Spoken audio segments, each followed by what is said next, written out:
So, in other movie news, there's a few things come out this week. The first one was about Batgirl. It's been leaked, possibly, that we would be seeing a Batgirl movie in December this year. It's set to star Leslie Grace as Barbara Gordon, or Batgirl. She was in The Heights. And it would be directed by Adil Al-Arbi and Bilal Fallah, who did the Bad Boys for Life film. But there's this kind of leak that's come out. It's not been officialised yet, but they will be seeing a Batgirl movie at the end of the year. Now, interestingly, this will be a DCEU film, and so it won't have anything to do with the new Batman film, which is imminently about to be released. Neither will it feature Ben Affleck's Batman from the DCU, because Ben Affleck is stepping away from the role. But it's likely to star, apparently, Michael Keaton's Batman, who is, of course, supposed to be coming back in the Flash film. He definitely is in the Flash. There was a teaser trailer come out where you see basically the back of his cowl, with the pointy ears. But it's very interesting that it seems to be not just in that, because you'd assume with someone like Keaton coming back to the role, it's just like they did with the Spider-Man thing. It's just, we'll have you back, but that'll be it now, Yeah, exactly. But obviously not. Maybe that's got more to do with the decision that Ben Affleck didn't want to play Batman anymore, and they pulled Michael Keaton's strings back and said, here's a few quid, Mike, get back into the suit. We'll let the stunt double do all the crazy stuff. No one will ever know. But I think also the pressure kind of from the new Batman film, with them not wanting that to be part of the DCU, that's been driven by the cast and the directors and stuff of the Batman film. Yeah. That they've kind of had to turn somewhere else. If there's no Ben Affleck and the new Batman, Patterson, his franchise is not part of this extended universe. They've had to turn elsewhere. It's a bit of a mess, isn't it, the old DC universe, to be honest. But compared to Marvel, which is sort of, had all their ducks in a row, and it's kind of like, we know what we're doing here. But not to write it off, though, it might be really, really good. Batgirl, I remember Alicia Silverstone played her, didn't she, in Batman and Robin? Suit me up, Uncle Alfred.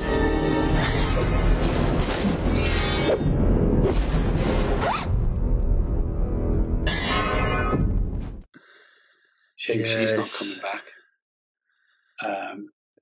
But I'm open-minded to it. I'll wait to see some sort of like trailers from it and different footage and stuff. It sounds pretty cool.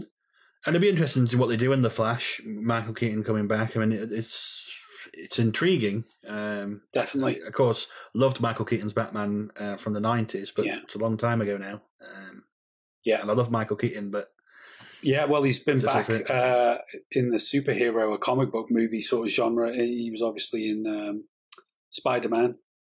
Tom Holland, he played the Vulture, didn't he? J.K. Simmons in there as well. He's sort of playing on both sides of the fence there. He's Commissioner Gordon nowadays.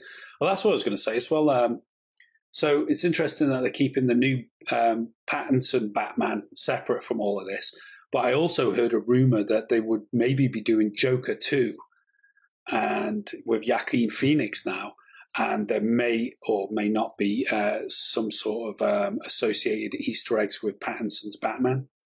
Yeah. What do you think about marrying up those two different ideas? Yeah, it's intriguing, this. If there was any marry up, Joker and Batman would be the one. I wouldn't want them to, either one of them, to get involved in the DCU thing, because I think tonally they're too far apart. And it would be very interesting to have kind of the Joker Batman standoff again in a cool, dark way. But I have just a little niggling feeling at the back of my head that's just like, that Joker film was really, really different from anything else as it was. Yeah. So it's kind of like, be really careful what you do with it. Because I think it could just as easily be fucked up. Right. from what it was, because as many people said, it almost could have not been a superhero movie. Sure. You know what I mean? The way it was. So interesting. It's kind of a. I just think it was like you said. It was very interesting what you said about the tonally different from the rest of the DCEU stuff, and I'd agree with that in the sense that it's a lot darker. Yeah, but so's this Pattinson film. It's going to be a hell of a lot darker. No, yeah. So I think there's space there for it. But the other thing I've seen as well is because it's always been one of those ones that fans of it have always said he'd make a great Joker, but. People have been saying, what about Willem Dafoe? Because obviously Pattinson and Willem Dafoe were together in The Lighthouse there. They're already familiar with one another in terms of working together. And I've seen somebody mock up an image. I'll see if I can find it to put it up now of Pattinson's Batman and Willem Dafoe done up to look like the Joker. That would be interesting. If we didn't have Joaquin Phoenix as coming back as the Joker, it would be good to see someone like Dafoe, who people have sort of said for years, oh, he'd make a great Joker. And we'll have to see, though, because, it's like Pattinson said when he was being interviewed about this, let's just get through the first film first before they're talking about all the others. But it's inevitable, isn't it? I think it comes with the territory with these comic book movies. Is never, just going to be one. I mean, like I said, they're even talking about doing a sequel to The Joker, which, as you pointed out, was a very good standalone piece and maybe should just be left as such. So, you're absolutely right that they can easily mess it up by going too far with these things. But, hey, we'll have to see.